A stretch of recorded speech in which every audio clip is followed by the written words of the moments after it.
So I will basically give some reflections from being a more risk-oriented researcher in a risk education research project that spanned across 7 years.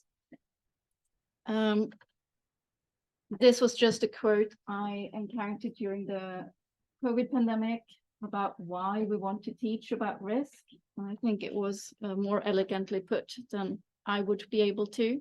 It's basically that we want students to understand the decision-making of others and be able to make informed decisions for themselves. And we also have a report from the European Commission in 2015, which was about the time this project I'm talking about started, where they basically outlined some key competences that they want our future citizens to have, that we need to teach them in school. And one of those are to assess risks and take decisions. So there is a, let's say, political and research community-driven agenda to teach about risk in school. So I'm talking about RiskEdu. I'm not super happy about us calling the project RiskEdu now in retrospect, but that is what we did. And we even did this little logo indicating some kind of communication and radiation stuff going on. So it's the project was set within the tradition of teaching about socio-scientific issues. And that is issues that have a scientific basis, yet require the consideration of social concerns when making decisions.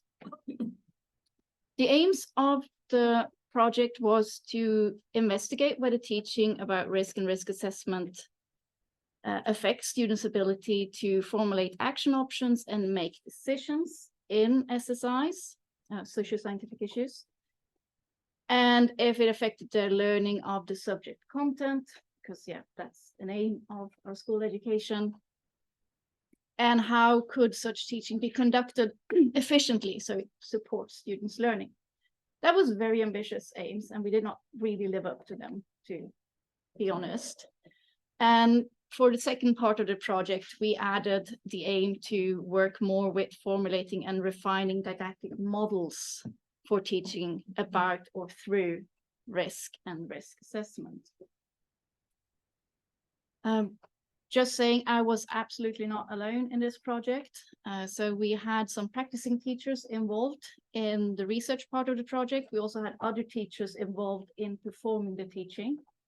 Didactics researchers, of course, and some subject experts. That was myself and the radiation biologist, Anjay. And during our 7 years, we did manage to do quite a few teaching interventions in various subjects.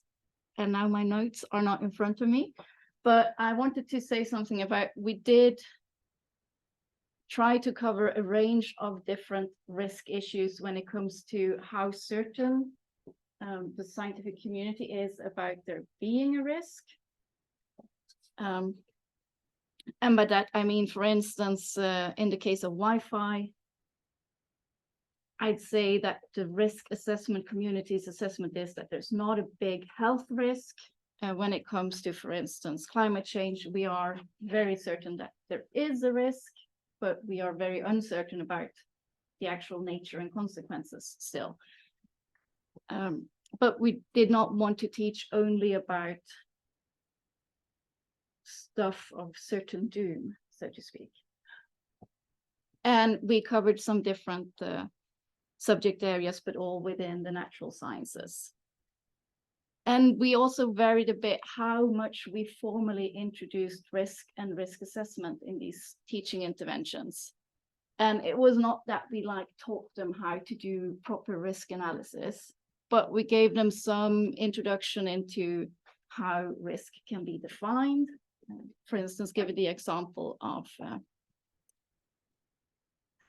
now I don't find the word in English, lindansare, the guy on the bike there. Like if the line is tense, it's easier to keep the balance. If it's more loose, it's more likely that you fall. So we have a likelihood component. but also depending on how high the line is, the consequences are different. So it was a, I think, simple way to illustrate the different dimensions of some risk issues at least. And we also introduced the risk matrix as one way to map impact and probability or exposure.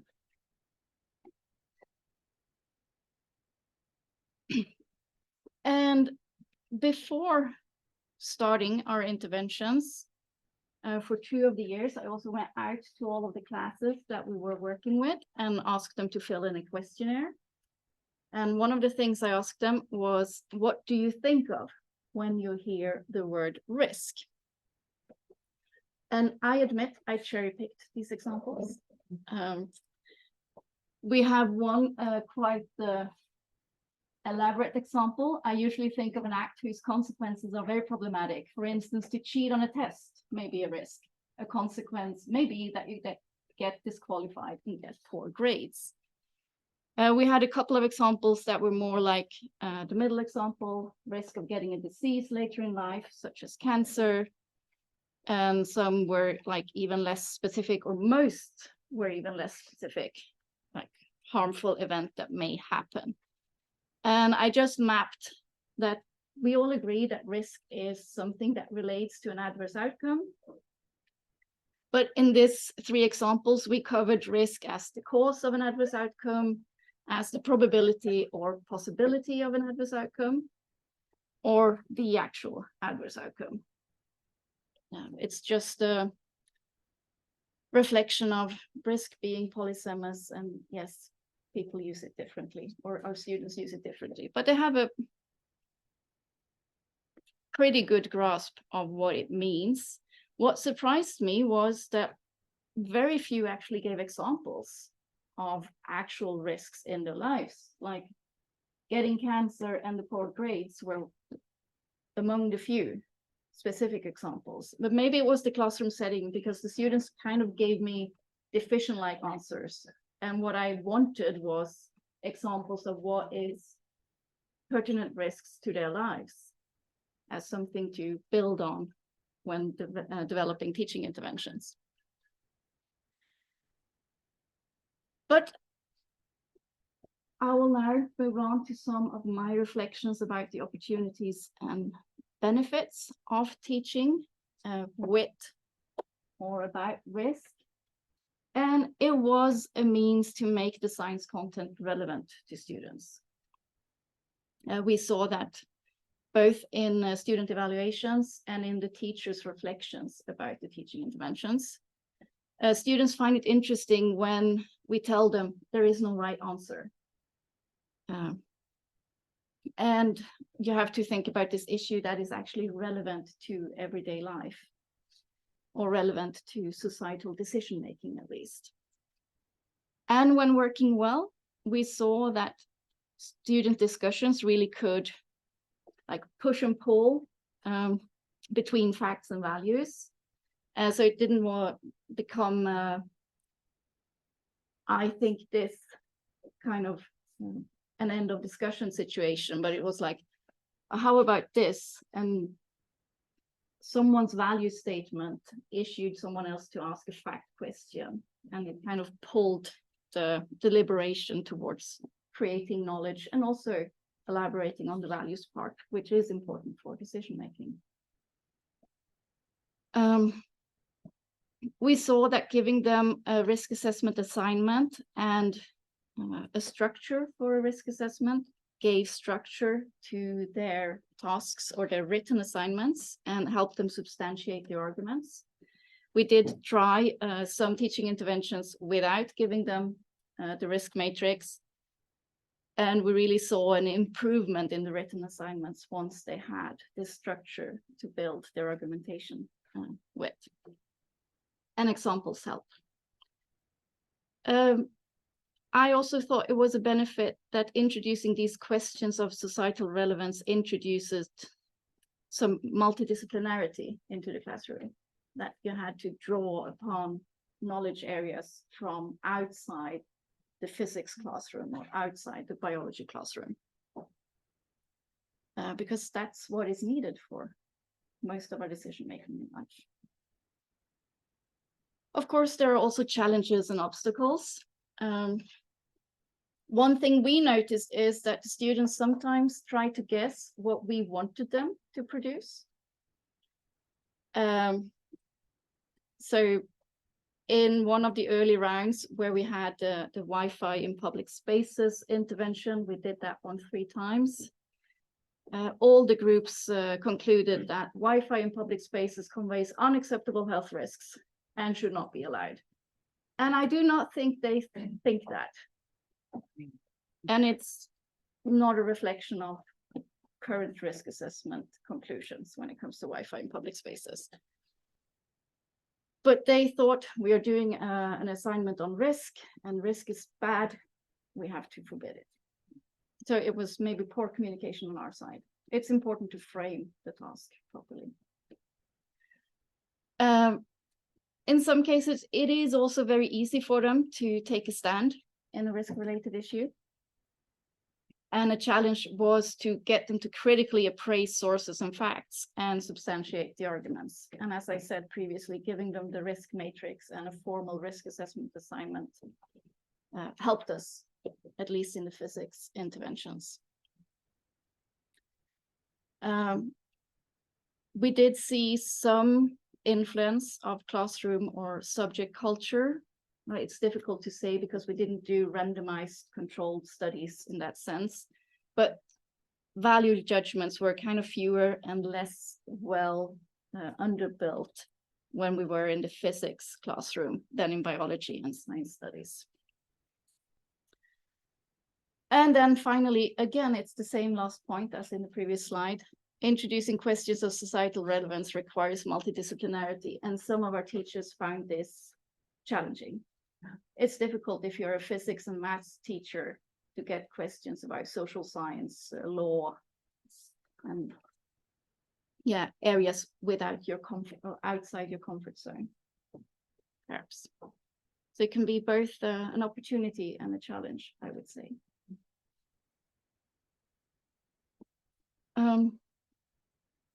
I also wanted to give you some more hard facts. And we did a review of socio-scientific issue research that had been published up to 2021, just to show you what kind of topics are covered under this umbrella of socio-scientific issues.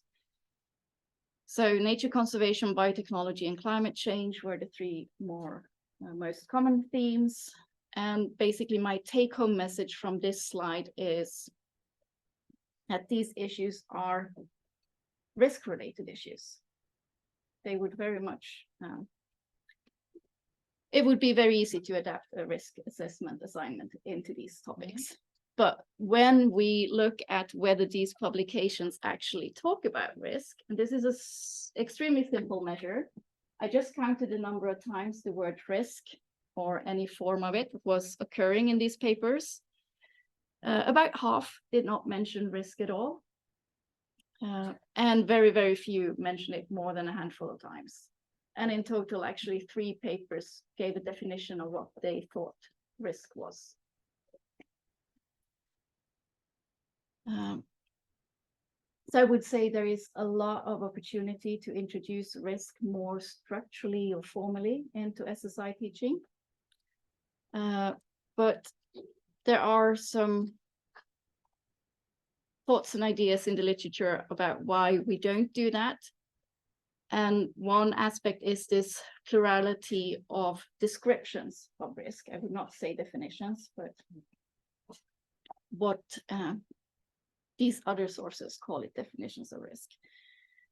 And probabilities are challenging. Even though actually probabilities, at least in Sweden, are part of mathematics 1 when you come to upper secondary school.